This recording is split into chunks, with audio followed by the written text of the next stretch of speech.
Bonjour, bonjour à tous, j'espère que vous allez bien. Nous sommes ici encore sur le plateau de VDN et nous sommes joyeux aujourd'hui encore de pouvoir vivre et partager la parole de notre Seigneur ensemble. Donc nous remercions le Seigneur, premièrement, pour nos vies qu'il garde, nos vies qu'il garde entre ses mains. Et aujourd'hui, je voudrais vous partager quelques témoignages et, euh, et un message aussi d'encouragement à la Martinique. Donc voilà, Père, nous te bénissons. Papa, je remets ce moment entre tes mains. Seigneur, que ton Saint-Esprit, Papa, conduise toutes choses. Père, tu es magnifique, tu es glorieux, Papa. Seigneur, que ton nom soit élevé encore dans nos vies, dans nos cœurs, Seigneur Yeshua. Père, que ton nom soit magnifié encore, soit connu de tous, Papa, Seigneur, soit connu, Papa, dans les nations, Père, dans les villes, au nom de Yeshua. Et Père, nous te bénissons. À toi la gloire. Amen. Donc voilà, frères et sœurs. Donc, je voudrais justement faire ce compte rendu aussi par rapport à la mission de Martinique. C'était une mission, bon, qui était prévue, mais le Seigneur a fait des choses un peu, voilà, on s'attendait pas, on s'attendait au Seigneur, à savoir si, voilà, l'équipe devait partir. Et le Seigneur a permis, voilà, que je puisse descendre en mission. Donc, que Yeshua soit glorifié. Donc, aujourd'hui, je voudrais témoigner de ce que le Seigneur a fait pour nous. Parce que c'est vrai que le Seigneur nous envoie en mission. Et quand il nous envoie en mission, son esprit nous accompagne. Il nous accompagne. Et les œuvres, mes amis, ces œuvres sont visibles, sont palpables. Et je voudrais rendre la gloire à mon Seigneur pour ce peuple de Martinique qu'il a choisi, comme toutes les nations, afin de révéler son nom. Voilà, parce qu'on croit que le Seigneur n'a oublié aucune nation. Et on veut aussi témoigner de ce que le Seigneur fait, afin que nous soyons encouragés, nous l'Église, à continuer la marche, continuer avec notre Papa, celui qui nous a aimés, celui qui nous a sauvés, arrachés. Et nous voulons aussi que d'autres âmes soient arrachées, que d'autres âmes puissent parvenir à la connaissance de son nom. Parce que nous savons que c'est en lui seulement qu'il y a la vie et la vie en abondance, la vie éternelle, frères et sœurs. Et je suis vraiment, je glorifie le Seigneur et je suis encouragé de ce que j'ai vu déjà là. Pour commencer, voilà, la mission n'est pas encore, est presque terminée, mais je voudrais témoigner pour encourager mes frères et sœurs de la Martinique et partout dans le monde, dans la francophonie. Et voilà, gloire au Seigneur. Donc, j'ai un premier témoignage. Déjà, le Seigneur nous a surpris de la manière dont il a fait les choses. Comme je vous ai dit, c'était prévu que quelqu'un aille en mission. Mais on ne savait pas encore, on était en prière. Et du jour au lendemain, le Seigneur a ouvert les portes. Je vous assure, il a soutenu son œuvre comme il le fait toujours, parce qu'il est fidèle. Et du coup, le premier témoignage que j'ai à donner, c'est dans l'avion. Et il y a cette hôtesse qui va passer avec son petit caddie ou de distribution de nourriture. Et le Seigneur, en fait, va me pousser à lui dire que le Seigneur l'aime. Voilà, et donc c'était une métropolitaine, blanche de peau. Et je lui dis, mais vous croyez en Jésus? Et elle me dit, moi je crois aux signes. Elle croit que, voilà, que il y a des signes et tout ça qui, voilà, donc elle est attentive aux signes. Alors je lui dis, d'accord, mais je voudrais vous dire que Jésus-Christ vous aime, tout ça. Et quand je lui ai dit cela, donc elle a pris cette parole et bon, elle est partie. Elle est partie faire ses affaires. Et il s'avère qu'à l'atterrissage, peut-être 10 à 20 minutes après, j'ai pas la notion du temps par rapport à cela, cette hôtesse est revenue vers moi, frères et sœurs. Et elle m'a dit, monsieur, pourquoi vous m'avez dit que Jésus m'aime? En gros, pourquoi c'est à moi? Elle m'a dit qu'il y a plein, en fait, il y a beaucoup, il y a des hôtesses, il y a des stewards, donc voilà, elle n'est pas seule. Pourquoi c'est à elle que j'ai parlé? J'ai dit, madame, c'est parce que Jésus vous connaît et je lui ai fait comprendre qu'elle avait de la valeur aux yeux du Seigneur. Et j'ai commencé à lui parler. Bien sûr, les passagers qui étaient à côté, ils ont vu cela. Et le problème, c'est qu'on était à l'atterrissage. Donc, tout le monde avait leur ceinture attachée. Et en fait, les gens, ils étaient concentrés puisqu'on était en train de... L'avion descendait. Mais l'hôtesse de l'air n'est pas allée s'asseoir à sa place. Je vous assure, la présence du Seigneur a fait que cette dame ne pouvait pas sortir sans avoir entendu parler de l'évangile. Frères et sœurs, j'étais choqué. Et je vous dis la vérité, cette dame est restée et je lui ai parlé du Seigneur. Je vous dis, tous ses collègues étaient déjà à leur poste. Elle était encore dans la file. elle était encore dans les rangées en train de me parler. Et donc, les autres passagers ont pu observer cela. Et ils ont vu. Et moi, je lui ai parlé du Seigneur, parlé de l'évangile, de l'amour du Seigneur, comment le Seigneur l'aime. Je dis tous les jours, vous voyez, madame, vous voyagez, vous êtes dans les airs, voyez-vous pas la splendeur du Seigneur? Voyez-vous pas le ciel, tout ce que le Seigneur vous fait voir? Il est vivant. Et je lui parle de Jésus. Mais je vous dis, frères et sœurs, elle était carrément, elle buvait la parole. Et elle était touchée par ce message. Je vous assure. Et c'est comme si aussi le Seigneur pouvait me communiquer certaines choses dans son cœur, des questions qu'elle se posait. Et je vous assure qu'elle était choquée, elle était touchée, comme pas possible. Et donc après cela, en fait, elle était dans la joie. Et moi aussi, j'étais dans la joie. Et il s'avère qu'une fois qu'on a atterri, des personnes qui avaient observé ça pensaient que, en fait, j'étais en train de draguer cette dame. Parce qu'ils se sont dit, mais certains se sont dit, mais pourquoi elle reste autant parler avec moi? On était à l'atterrissage, l'avion descendait. Et cette dame, j'étais obligé aussi même de faire un peu vite pour la renvoyer à sa place parce qu'elle ne voulait pas sortir. Elle écoutait la parole du Seigneur. Je vous dis, le Seigneur ne rigole pas, frères et sœurs. Yeshua est magnifique. Quand il y a sa présence, le Seigneur, là, il sait parler tellement au cœur que c'est lui qui retient les gens. Je vous dis la vérité. Qu'est-ce qui va se passer? C'est qu'à l'atterrissage, les personnes qui ont vu notre discussion ont commencé à... Il y en a une qui m'a dit, ouais, mais qu'est-ce que tu faisais avec la dame là? Tu la draguais? J'ai dit, ah non, pas du tout. Je lui parlais de Jésus. Et je lui racontais ma vie. J'ai dit, moi, je suis marié. Je suis marié, j'ai des enfants, tout ça. Jésus a changé ma vie. Et du coup, plusieurs personnes ont pu entendre l'évangile alors que les gens prenaient leur bagage. Et le Seigneur a permis que, en fait, je puisse exposer davantage la parole, frères et sœurs. Il a ouvert les portes afin que sa parole soit diffusée. Je vous dis la vérité. Beaucoup de personnes périssent. Je vous dis la vérité. Il n'y a pas longtemps, il y a un membre de ma famille, il y a quelques jours, est mort. Vous voyez, aux Antilles. Et justement, il n'y a pas longtemps encore, là, il y a même pas 2 mois, on était descendu en mission avec l'équipe. Et il y avait, après cette mission, il y a un jeune que je connaissais de mon quartier qui est mort à 40 ans. Donc la vie tient qu'à un fil. Frères et sœurs, je vous dis la vérité. Et l'évangile du royaume doit être prêché. Ah oui, et par qui il doit être prêché? Par des personnes qui n'ont pas encore de relation avec le Seigneur? Non, au contraire, en fait, c'est à travers vous et moi que le Seigneur veut passer. Parce que le moyen que le Seigneur veut utiliser, c'est vous et moi, frères et sœurs. Ah oui, nous sommes les représentants du royaume aujourd'hui. Le Seigneur nous a établis comme des ambassadeurs sur cette terre, sachant que nous ne sommes pas de ce monde. Nous avons reçu cet éclairage, nous avons reçu la vérité. Nous savons aujourd'hui, par la grâce du Seigneur, qui nous sommes. Le Seigneur renouvelle notre intelligence. Le Seigneur nous a dit que nous ne sommes pas de ce monde. Et nous avons une mission. C'est-à-dire que si tu n'es pas de ce monde, je fais une parenthèse, en fait, le Seigneur va te communiquer sa vision, la vision du royaume. Tu dois savoir pourquoi tu es sur terre. Mais malheureusement, beaucoup de chrétiens, de frères et sœurs partout dans le monde se sont conformés au siècle présent, frères et sœurs. Je vous dis la vérité. Voilà pourquoi l'évangile n'est pas diffusé. L'évangile n'est pas, c'est-à-dire crié aux nations. L'évangile n'est pas communiqué aux nations, frères et sœurs.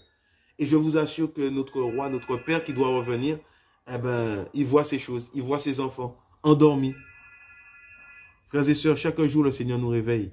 Je ne suis pas le plus éveillé, mais je tiens à être près de mon Père. Je tiens à recevoir ses paroles. Voilà. Même si ça ne va pas dans le sens de la chair. Alléluia. Parce que ce n'est pas évident d'aller parler du Seigneur aussi, frères et sœurs. Voilà pourquoi beaucoup s'assoient aussi.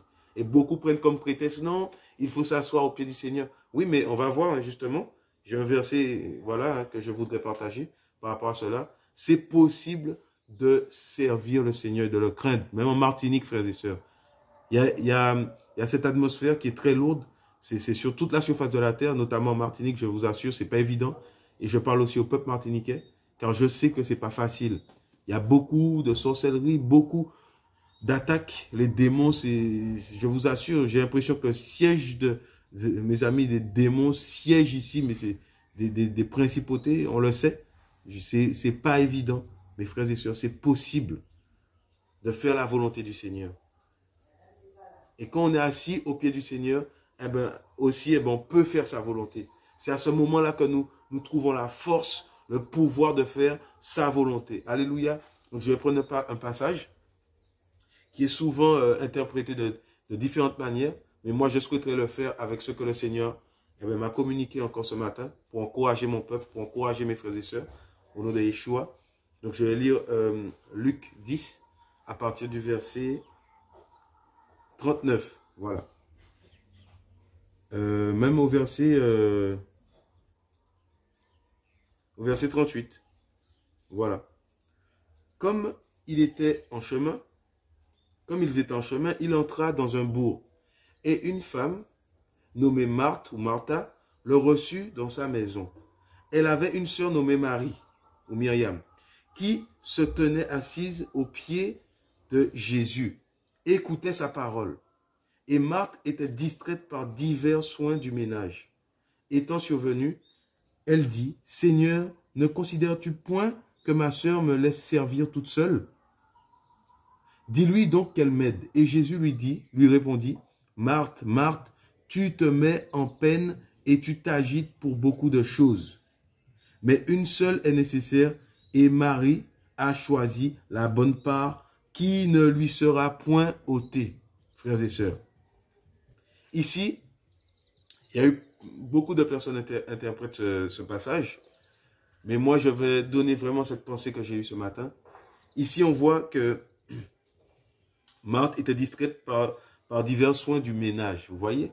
Alors que le Seigneur parlait certainement dans la maison de Martha, et Marthe était distraite. Voilà, par les soins, les soucis du ménage, tout ça, faire les choses, peut-être certainement servir quelque chose au Seigneur. On voit ici en fait la distraction de ce monde, frères et sœurs. Moi, c'est ce qui m'a interpellé ce matin. Donc en tant que chrétien, on peut être distrait par les choses du monde.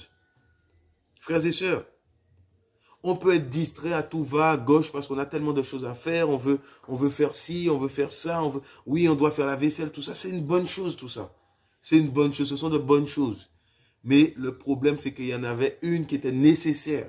C'est-à-dire que c'était une nécessité pour Martha ou Marthe d'entendre certaines choses. C'était une nécessité qu'elle soit assise au pied du Seigneur pour entendre sa voix.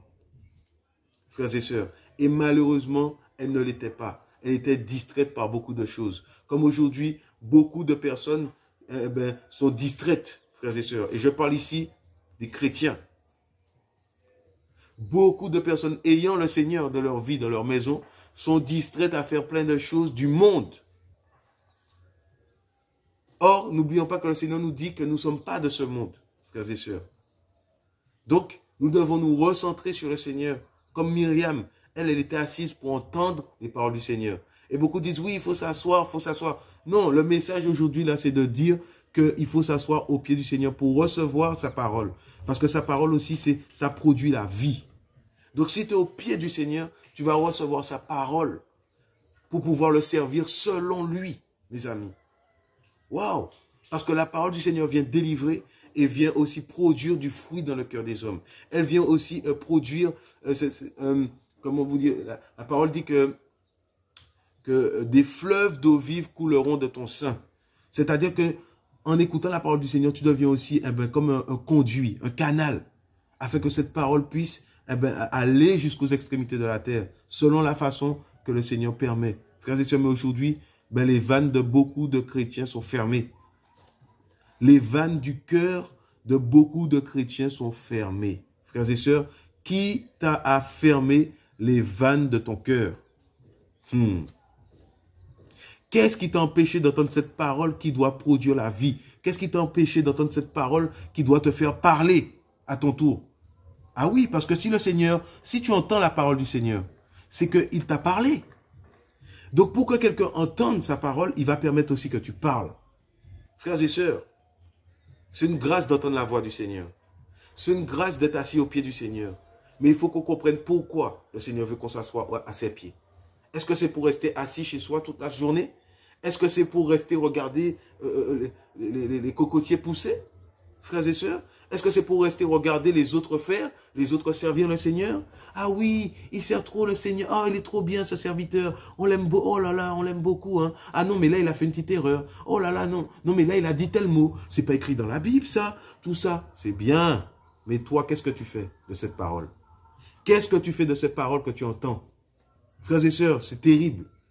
Le Seigneur, là, il pleure quand il voit ses enfants comme ça. Il pleure quand il voit que la parole que nous avons reçue ne produit pas la vie. Parce que le Seigneur a des oracles à annoncer. Il a des choses à dire à ce peuple qui périt, frères et sœurs. Il a des choses à dire à ta famille. Il a des choses à dire à tes amis, tes anciens amis du monde. Il a des choses à dire à ton entourage. Il a des choses à dire à cette nation. Il a des choses à dire au monde, frères et sœurs.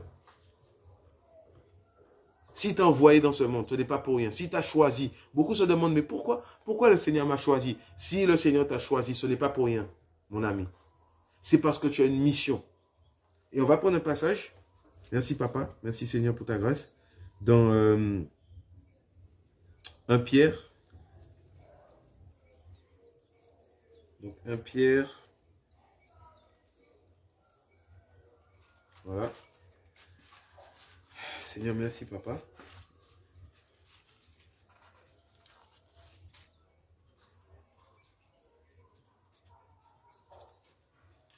Un Pierre, chapitre...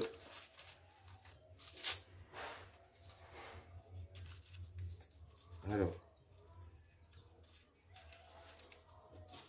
on va y arriver. On va prendre 1 Pierre, chapitre 1. Voilà, au verset 1. Pétros, Pierre, apôtre de Jésus-Christ, aux élus étrangers dispersés dans le Pont, la Galatie, la Cappadoce, l'Asie et la Bithynie. Élus selon la préscience de Dieu le Père, ou d'Élohim le Père, pour ceux qui ont la BYM. Ici, j'ai une Osterwald. Donc voilà. Donc je lis selon la version que j'ai. Élus selon la préscience d'Élohim le Père, pour être sanctifiés par l'Esprit, pour obéir à Jésus-Christ et pour avoir part à l'aspersion de son sang, ou participer, avoir part ou participer. Donc là, Pierre va nous dire quelque chose qui est magnifique dans ce verset, dans le verset 2.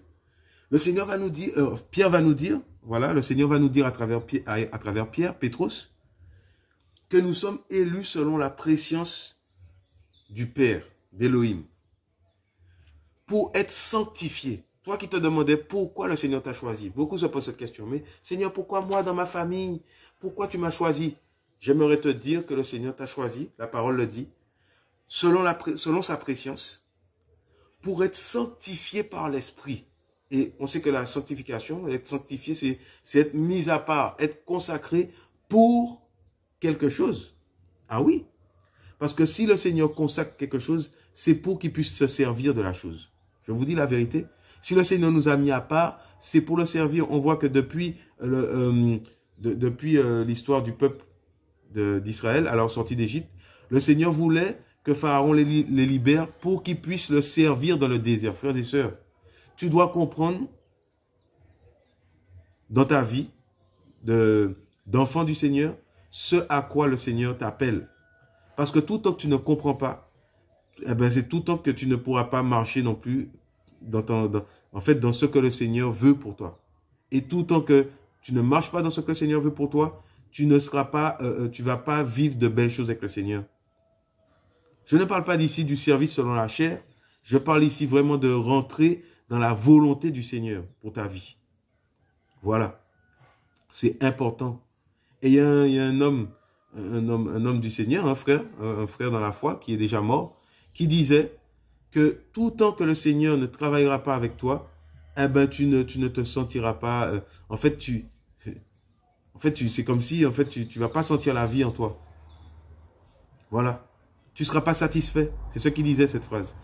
Tout temps que le Seigneur ne travaillera pas avec toi, tu ne seras pas satisfait. Pourquoi? Parce que la parole du Seigneur, pour nous, en fait, la volonté du Seigneur, c'est une nourriture pour nous. Souvenez-vous quand Jésus a rencontré la femme samaritaine de Yohanan 4, Jean 4, il a rencontré la femme samaritaine près du puits, il avait faim.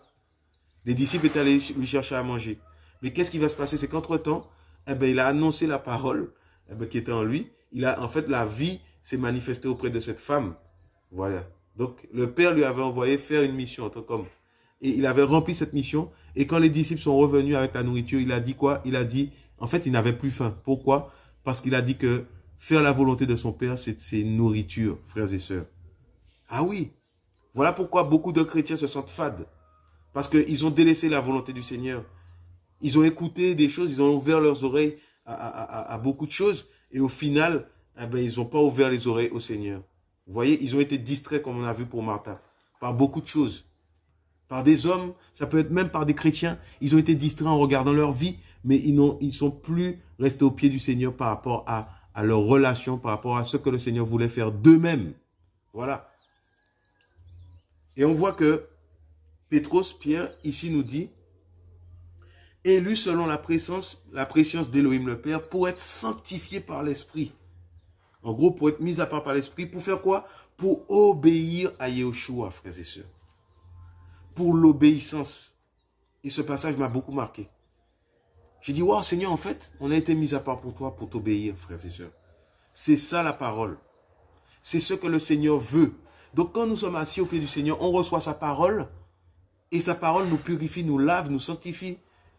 Pour que nous puissions aussi, c'est-à-dire, obéir à sa volonté.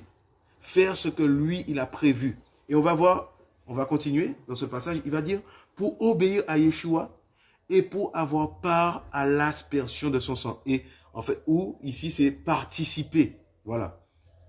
Avoir part, c'est aussi participer à l'aspersion de son sang. Mais avant, on va parler de l'obéissance. Et après, on va parler du fait de participer à l'aspersion du sang de Yeshua. Voilà la volonté du Seigneur pour ses enfants. Pour toi, ma soeur, pour toi, mon frère, pour moi, pour tous ceux qui sont touchés, sauvés par le Seigneur. Ils ont tous une mission précise.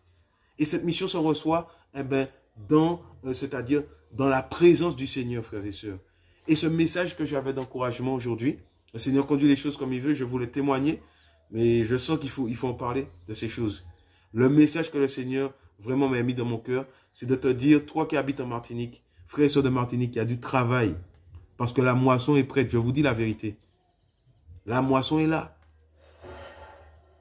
Je vais parler de deuxième témoignage. Il y a une jeune Marocaine que j'ai rencontrée après un enterrement, justement. Et du coup, je l'ai rencontrée et j'ai commencé à lui parler. Et du Seigneur, on a commencé à parler comme ça et elle me disait, ben, elle est musulmane et on commence à parler. Donc, en Martinique, je vous parle. Donc, le Seigneur envoie des musulmans, mes amis, en Martinique, pour entendre sa parole. Voilà pourquoi il faut être réveillé, frères et sœurs. C'est possible. C'est possible de chercher son Créateur et de recevoir ses directives. Donc, je me retrouve là-bas et je commence à lui parler du Seigneur. Je vous dis la vérité. Je lui parlais de d'où le Seigneur m'a sorti. D'où le Seigneur comment il m'a touché. Comment il est venu dans ma vie, de ce que je vois tous les jours, l'être humain religieux, l'être humain hypocrite. Je lui ai parlé de toutes ces choses, frères et sœurs.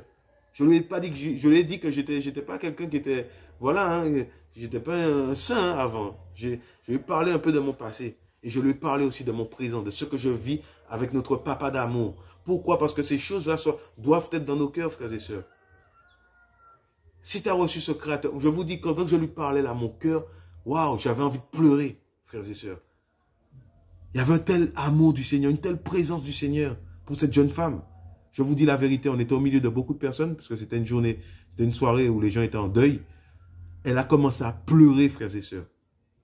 Le Seigneur a déballé sa vie. Le Seigneur lui a montré comment il la connaissait. Et je me suis dit, waouh Seigneur, je suis venu en mission, en fait, c'est pour cette femme. Tellement elle était touchée par l'amour de Jésus-Christ. Je ne lui ai pas caché les mots, je lui ai parlé clair. Je vous dis, même moi, j'avais envie de pleurer. L'amour du Père pour les âmes qui périssent, frères et sœurs. Elle a été touchée par le Seigneur. Elle m'a dit, j'avais besoin d'entendre ça parce que je passe par un moment difficile. Je vous dis la vérité. Elle était tellement touchée par le Seigneur. Elle m'a dit, mais arrête, arrête, je vais pleurer. En fait, elle a commencé à pleurer. Ses yeux étaient remplis d'eau. Elle a commencé à pleurer, frères et sœurs. Tout ça pour vous dire, et après, ça s'est senti bien. Et il faut dire que derrière, il y a des hommes qui voulaient la draguer, tout ça, cette femme. Eh bien, je vous dis la vérité. En fait, il y avait, la présence du Seigneur était tellement là, elle a dit que non, en gros, là, voilà. Et elle ne voulait pas ça parce que le Seigneur l'a encouragé justement à se préserver son corps. Voilà, pour lui et pour aussi, ben, peut-être la personne qui va choisir pour elle. Et je l'ai encouragé, cette jeune femme, cette Marocaine, que je salue, si elle regarde cette vidéo, et que j'encourage, et malgré le fait qu'elle soit musulmane, hein, mais elle a compris le message de Jésus.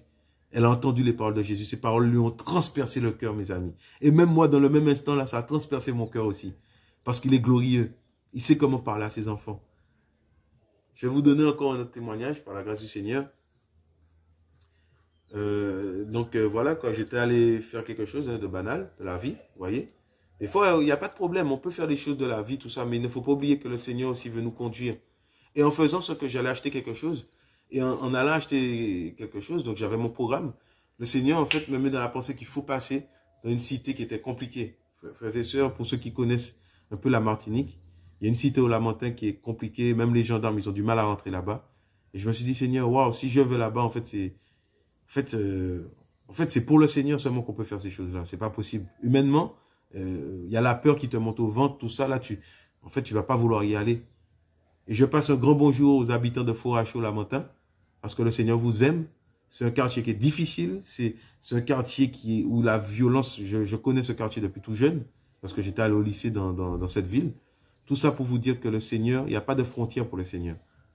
Le Seigneur a permis que j'aille là-bas, avec une sœur en Christ, et on est parti là-bas, là, on a prêché l'évangile aux jeunes qui étaient là-bas. Ce sont des dealers, des gens de mauvaise vie, hein, des gens vraiment qui sont, c'est pas évident, vous voyez, voilà, à l'époque, je me rappelle que quand on parlait de là-bas, là, c'était compliqué. Il y avait des cas compliqués qui se faisaient là-bas, et je crois même qu'il y a eu des meurtres là-bas, il y a eu des grosses arrestations, c'est pas évident. Mais le Seigneur a voulu parler à ces jeunes de l'amour, de la repentance pour le salut, et les jeunes étaient choqués. Ils étaient tellement surpris qu'en fait, ils n'avaient rien à dire. Ils étaient contents de recevoir cette parole. Je vous dis la vérité. Frères et sœurs, des fois, nous-mêmes, nous mettons des barrières. Et nous avons besoin que le Seigneur nous en délivre. Frères et sœurs, quelle est ta distraction? Quelle est ta barrière aujourd'hui? Le Seigneur veut ôter cette barrière. Vous voyez? Parce que nous avons un Créateur qui nous donne de l'assurance, qui veut donner de l'assurance à son peuple. Il faut que tu comprennes que les démons ne sont pas plus puissants que toi. Les démons ne sont pas plus puissants que toi parce que tu as ton Créateur dans ton cœur. Parce qu'il a ses yeux sur toi. Vous voyez le ciel, frères et sœurs? Le Créateur a les yeux sur ses enfants. Je vous dis la vérité. C'est lui qui t'a créé. C'est lui qui a créé les anges, qui sont même devenus des démons. Frères et sœurs, David disait, Yahweh est pour moi, de qui aurais-je peur? Je vous dis la vérité. Nous sommes des êtres humains, nous avons des émotions. Moi, je suis le premier. Nous avons des faiblesses, je suis le premier. Frères et sœurs, mais nous avons Yeshua de Nazareth, qui a vaincu la mort, qui règne d'âge en âge. Aucun nom n'est au-dessus de ce nom. Ce matin, j'étais en prière et j'ai reçu ça dans mon cœur. Je dis, waouh Seigneur, il n'y a aucun nom au-dessus du tien, même égal au tien. Égal et au-dessus, il n'y en a aucun. Tous les noms là, même le mien, il est en dessous. Le nom de tous les enfants, tout ça c'est en dessous. Mais le nom de Yeshua, oh là là, frères et sœurs, c'est une bombe atomique, frères et sœurs. Je voudrais nous encourager, levons-nous, frères et sœurs. Il y a du travail. Vous qui craignez le Seigneur depuis des années, vous qui aimez le Seigneur, même ça fait depuis hier, depuis 2 jours, cherchez-le encore et je vous encourage parce que c'est possible de craindre le Seigneur, c'est possible d'être dans sa présence et dans sa présence, le Seigneur aussi fait de nous des vents et des messagers, nous dit sa parole. Alléluia, je vais le prendre, c'est dans Psaume 104 pour terminer, si le Seigneur permet.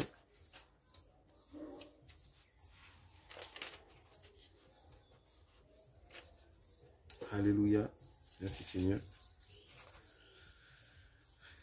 Merci Papa pour ta grâce.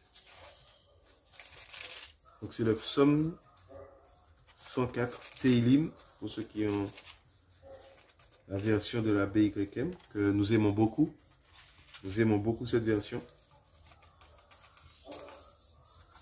Parce qu'elle a été restaurée. Donc, psaume 104, à partir du verset 1. Mon âme bénit l'Éternel. Éternel, mon Elohim, tu es merveilleusement grand, tu es revêtu de splendeur et de majesté. Il s'enveloppe de lumière comme de vêtements. Il étend les cieux comme une tenture. Il construit sa haute demeure avec les eaux. Il fait des nuées son char. Il se promène sur les ailes du vent. Frères et sœurs, il se promène sur les ailes du vent. Alléluia, il est magnifique.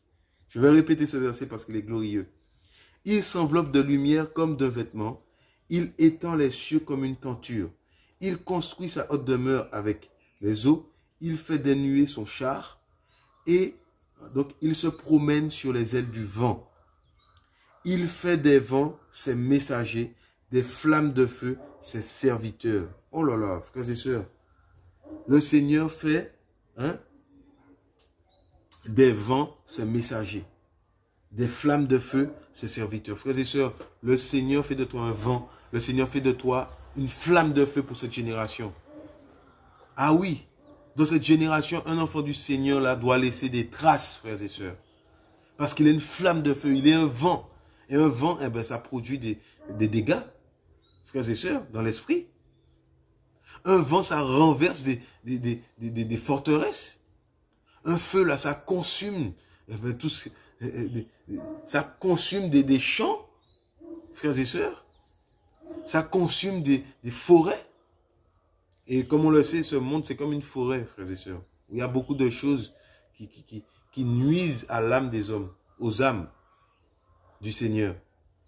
Et en étant des flammes de feu dans les mains du Seigneur, frères et sœurs, le Seigneur mes amis, c'est compliqué, le Seigneur nous fait, mes amis, embraser, mes amis des nations. Et il a fait à travers les disciples, à travers la première église primitive, frères et sœurs, la première église. On voit ces personnes que le Seigneur avait saisies, il les avait fait poser sur eux, alléluia, des langues de feu pour parler de sa part. Voilà comment l'église est née, frères et sœurs. Ils ont parlé, ils étaient tellement remplis qu'ils ont parlé, frères et sœurs. Qui t'a fait taire? Qui a fermé ta bouche devant les nations? Qui a fermé ta bouche devant les hommes, frères et sœurs? C'est le temps de se réveiller. C'est le temps de se réveiller, frères et sœurs. Parce que le roi arrive. Il a dit que si Yahweh parle, qui ne prophétiserait? Mes amis, si Yahweh parle, qui ne prophétiserait? Toi qui es appelé à prophétiser, il faut que ta bouche s'ouvre davantage. Tu n'as pas reçu une bouche pour la fermer, mon ami. Toi qui as été appelé à prophétiser, il faut que ta bouche s'ouvre dorénavant. Au nom de Yeshua.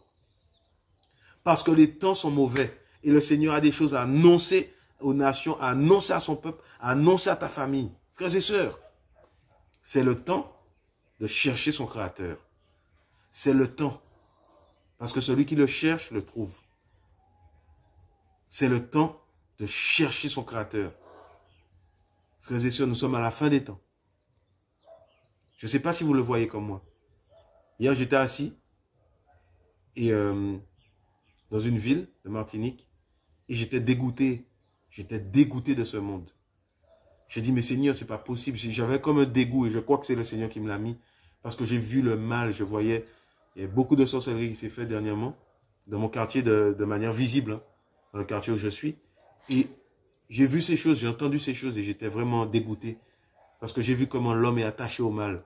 Et je vous assure, j'ai dit, mais Seigneur, c'est incroyable. Je me disais, mais je disais à quelqu'un ce jour-là, si le Seigneur me demandait entre partir et rester, je ne sais pas, je dirais au Seigneur que je veux rentrer au ciel. Parce que j'étais dégoûté, en fait, de cette génération. J'étais dégoûté du mal qui règne sur la terre. Frères et sœurs, je crois que vous aussi, nous les chrétiens, nous qui avons reçu le Seigneur, et je crois aussi qu'il y a des êtres humains qui n'ont pas encore reçu, et qui auraient aimé trouver cette solution. Ne soyons pas égoïstes. Et moi-même, j'étais un peu égoïste hier soir, je le confesse. J'ai dit, Seigneur, je crois que si tu me demandais de partir, là, de rentrer à la maison, je serais rentré. J'aurais tout quitté de cette vie. Même ma famille, pour rentrer à la maison. Je vous dis la vérité. Mais il y a du travail. Il faut parler. Il faut annoncer sa parole. Il faut le craindre. Il faut l'aimer parce qu'il nous a aimés. C'est lui qui produit ces choses en nous. Je dis il faut, mais c'est parce qu'il a produit ces choses en moi que je le dis. Ce n'est pas par hasard. Donc toi qui entends cette vidéo, Martiniquais, Martiniquaise, c'est pour toi aussi. Ce n'est pas que pour les chrétiens. C'est pour toi. Toi qui n'as pas encore reçu le Seigneur, je t'invite à le faire aujourd'hui. Parce que tu as un Créateur qui t'aime et qui veut te recevoir dans son royaume. Qu'attends-tu? Qu'attends-tu pour te baptiser? Qu'attends-tu pour être sauvé? Qu'attends-tu pour donner ta vie à ton Créateur? Ne vois-tu pas son amour envers toi? Toutes les fois où les gens passent dans la rue et te disent que le Seigneur t'aime, que Jésus t'aime. Toutes les fois. Mais frères et sœurs, c'est le temps de rentrer dans l'arche. Parce que bientôt la porte va se fermer. Frères et sœurs, bientôt vient l'enlèvement de l'église. Vous voyez tout ce qui se passe? J'ai entendu parler de la puce qu'ils veulent mettre. Mes amis, frères et sœurs, nous sommes à la fin des temps. C'est le temps de revenir au Seigneur. C'est le temps de servir le Seigneur. C'est le temps de le craindre. C'est le temps de l'aimer, frères et sœurs. Parce que nous sommes à la fin. Reprends-toi, relève-toi, relevons-nous. Je parle pour moi aussi. Nous sommes à la fin, frères et sœurs. Cherchons Elohim, cherchons Yahweh, cherchons Yeshua, Jésus-Christ, pour ceux qui ne le connaissent pas encore en tant qu'Yeshua. Il est le chemin, la vérité et la vie pour ton salut. Où ira ton âme? Lève-toi, relève-toi. Toi qui as reçu cette grâce pour évangéliser, pour chanter, relève-toi. Toi qui es enfant du Seigneur, si tu ne connais pas encore les grâces qui sont en toi, va sur le terrain, parle aux gens, tu verras. Tu verras la grâce qui est en toi. Fais la volonté de ton Seigneur, crie à lui, parle-lui, demande-lui c'est quoi sa volonté pour ta vie. Toi qui t'es mis des barrières, parle de ton Seigneur. Nous sommes à la fin. Où ira ton âme? Où ira l'âme des personnes que le Seigneur a mis derrière ton appel, derrière ta vie qu'il a sanctifiée, derrière ta vie qu'il a mise à part pour le servir? Où ira cette âme? Si Moïse n'avait pas servi le Seigneur, si Paul n'avait pas servi le Seigneur, si Yeshua par excellence avait décidé de désobéir et de tout laisser tomber, que serions-nous aujourd'hui? Mais c'est parce qu'il a donné sa vie pour toi. Il a dit qu'on va terminer par ce verset, par la grâce du Seigneur. On va finir par là. Jean, chapitre 15, verset 13. C'est un verset que je connais par cœur. Mais je vais le lire. Je vais le prendre dans la Bible. Yohanan, Jean, chapitre 15. Verset 13. Nul n'a de plus grand amour que celui qui donne sa vie pour ses amis. Frères et sœurs, donc quand quelqu'un reçoit le Seigneur, en fait, automatiquement la vie du Seigneur va faire que tu vas donner ta vie pour ceux, mes amis, qui sont dans le monde. Pour ceux que le Seigneur aime aussi. Parce que ce n'est pas que toi qui as été aimé du Seigneur. Ah oui. Donc l'amour du Seigneur doit parler en toi pour les autres. Si ce n'est pas le cas, il faut revoir le fondement. Il faut revoir ta vie avec le Seigneur. Il faut revoir ta marche. Parce que le but du commandement, c'est l'amour. C'est d'aimer son prochain. Le Seigneur est venu dans ton cœur afin que tu puisses comprendre ce qu'il y a dans son cœur. Parce que l'Esprit nous révèle les choses cachées, les choses qu'il y a dans le cœur du Seigneur. Frères et sœurs, les choses qui ne sont pas montées au cœur des hommes, mais que nous avons reçues. Nous qui avons reçu cette grâce d'avoir été sauvés. Que Yeshua soit glorifié, frères et sœurs. Que le Seigneur lève cette génération, lève la Martinique. Parce qu'il y a du travail, frères et sœurs. Il y a du travail. C'est le temps de laisser nos caractères de côté, de laisser notre orgueil de côté, de laisser nos palabres, nos disputes, mes frères et sœurs, de côté. Et de commencer à chercher le Seigneur, à le servir, frères et sœurs. Avec ceux qui le craignent ou selon comment le Seigneur permet. Même seul, frères et sœurs, dans votre vie de tous les jours. Que Yeshua soit glorifié, que son règne vienne. Au nom de Yeshua. Amen.